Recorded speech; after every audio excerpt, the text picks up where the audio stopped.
e falou, né, Leonardo, dados e evidências são importantes para definir, implantar e até mesmo para descartar uma hipótese, né? E aí ele pergunta, o problema é quando a evidência é descartada por não corroborar com a visão do técnico, como que vocês lidam com essas questões, né? Os projetos são divulgados independente da diretriz dos órgãos municipais?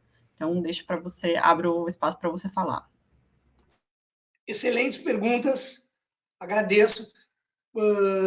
Para isso que a gente vive, né? Ter debates vivos. Bom, como eu comentei, eu vou iniciar pelo outro lado. O que frequentemente a gente se depara é a resistência do técnico dentro da administração pública e a gente confrontar com dados.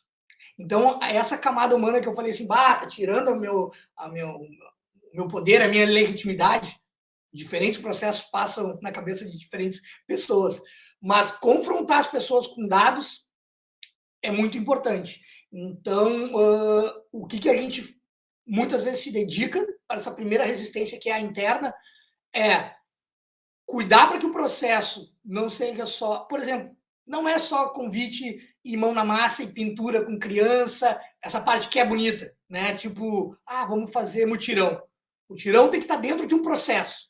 É a primeira regra que a gente tem, assim, porque senão fica só aquele dia ali, todo mundo com a mão suja e uma sensação, mas é muito frágil isso, né? Que a gente precisa mais coisa. Os registros de informações de diferentes categorias ajudam depois a vencer esses enfrentamentos. Então, por exemplo, tem uma resistência baseada em nada e a gente comprova com dados. Tem o lado humano, a pessoa pode não gostar inicialmente, mas muito difícil um técnico refutar ciência. Então, esse, né, dessa relação de fora para dentro.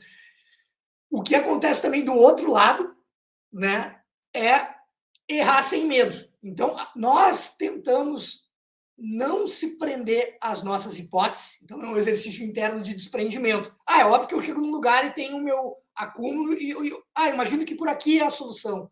Evidentemente.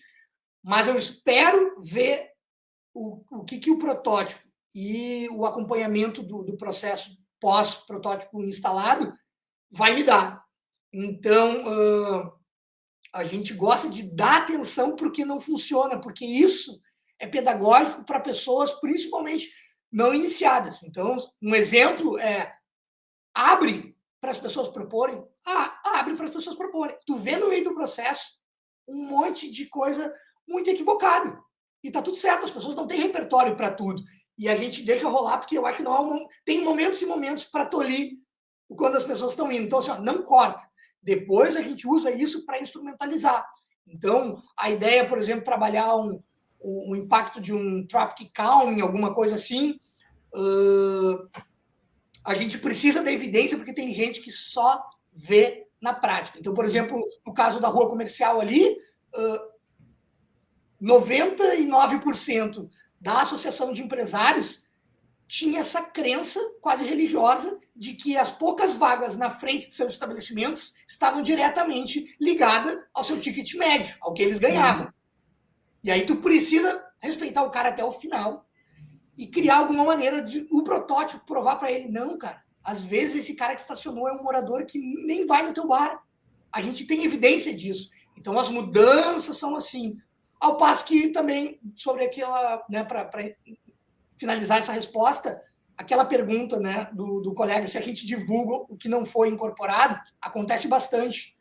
Infelizmente, a gente divulga. Por exemplo, alteração bem técnica de ângulo de curvatura, porque tinha acidente e tinha relevância, a gente faz o protótipo, a gente monitora, vê que num período de acompanhamento não teve acidente, como no caso daquelas esquinas ali de Campo Grande. A gente ficou sabendo que no projeto final não foi. Consideraram uma mudança sutil de número, de raio, muito radical. Fizeram ela parcialmente? Fizeram. Então, a gente divulga o ângulo que exige uma redução mais drástica para divulgar. E considera que é uma vitória qualquer intervenção. Então, é um pouco isso que acontece nesse panorama.